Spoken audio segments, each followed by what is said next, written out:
Assalamualaikum warahmatullahi wabarakatuh. Alhamdulillahirabbil alamin. Puji syukur atas kehadirat Allah Subhanahu wa taala.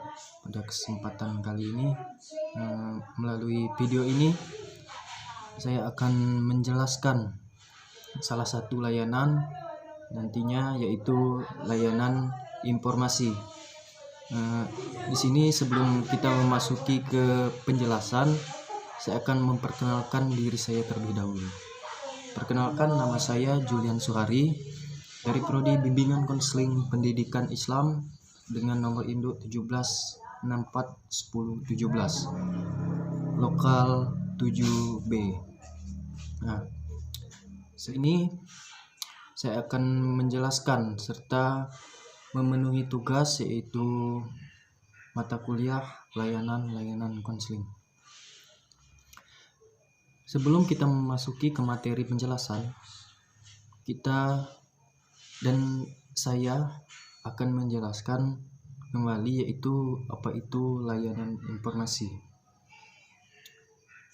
Baiklah, layanan informasi ini adalah suatu layanan dari bimbingan dan konseling yang memungkinkan peserta didik atau klien atau siswa dari informasi yang kita berikan supaya dapat menerima dan memahami materi yang disampaikan atau diberikan oleh konselor atau guru BK yang ada di sekolah. Bertujuan agar dapat digunakan sebagai bahan pertimbangan dan pengambilan keputusan demi kepentingan peserta didik itu sendiri. Layanan informasi ini juga secara umum hampir sama dengan layanan orientasi. Karena mengapa? Layanan informasi dan orientasi ini sama-sama memberikan suatu pemahaman kepada individu, siswa ataupun klien dari informasi yang kita berikan.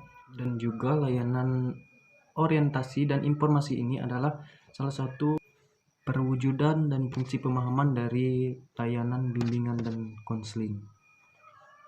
Menurut Prayitno, ada 3 alasan mengapa pemberian informasi ini perlu diselenggarakan.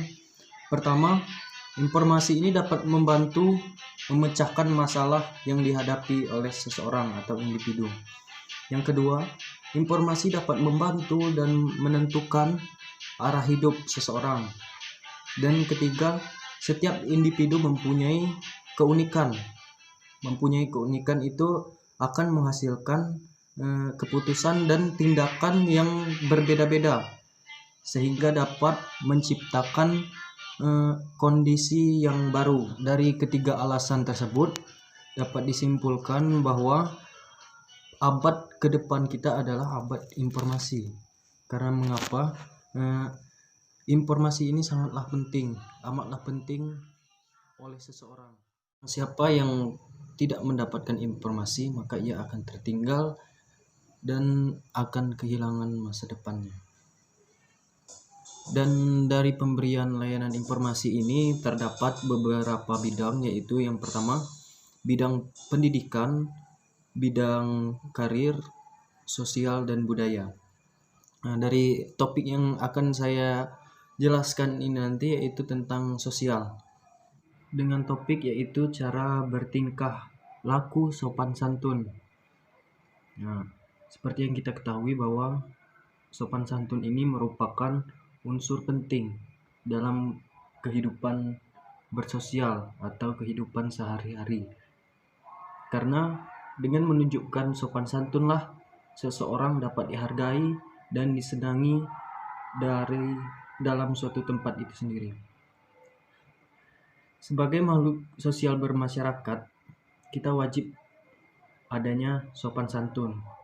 Sopan santun merupakan unsur penting dalam kehidupan bersosialisasi sehari-hari, karena dengan menunjukkan sikap santunlah seseorang dapat dihargai dan disenangi dengan keberadaannya sebagai makhluk sosial dimanapun tempat ia berada.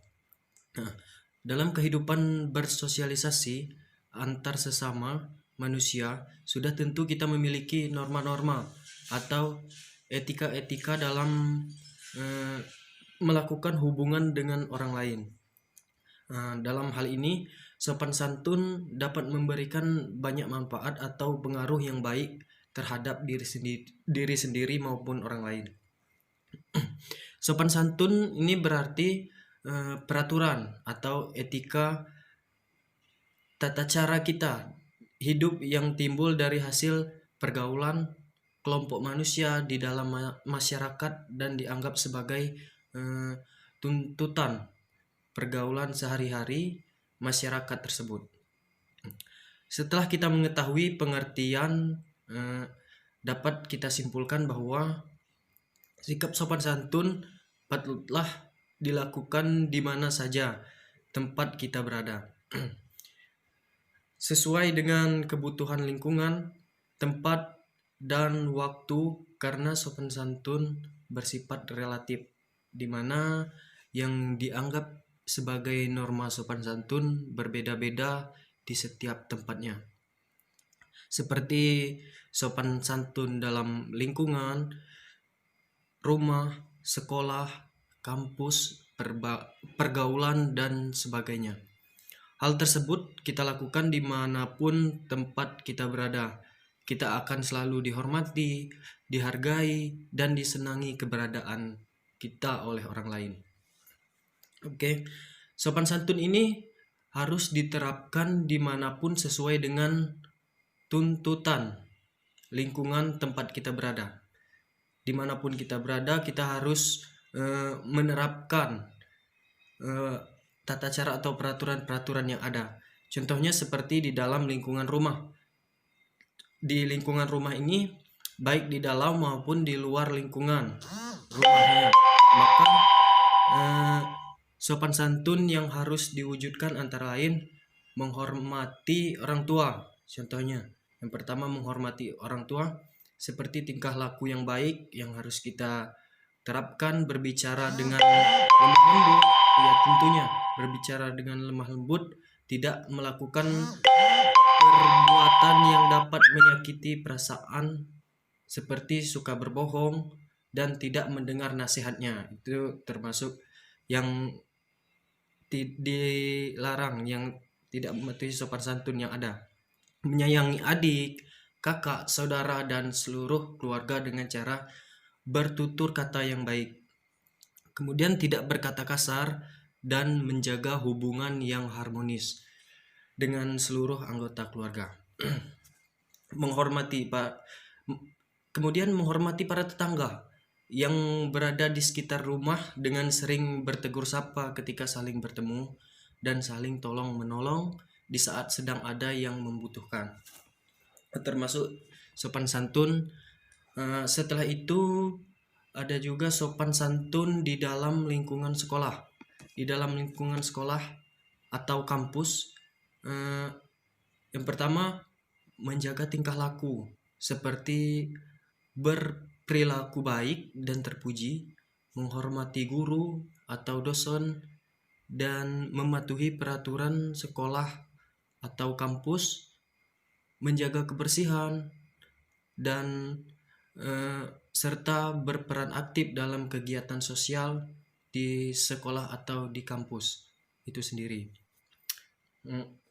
Seperti yang kita ketahui bahwa saat ini kebanyakan orang yang tidak mempunyai sikap sopan santun. Karena mengapa saya katakan begitu? Seperti melawan orang tua. Sudah banyak kita temukan bahwa berkata kasar terhadap orang tua itu sering terjadi, menyakiti perasaan orang lain dan sebagainya. Sangat disayangkan karena sikap sopan santun seharusnya ada pada masing-masing individu. Tontonan yang ditayangkan di televisi swasta sekarang juga kebanyakan yang tidak memberikan contoh sopan dan santunnya. Coba kalian pikirkan, teman-teman pikirkan, apabila kalian berada di posisi orang yang lebih tua, mendapati anak kalian berkata kasar, pasti kalian sangat kecewa, kan?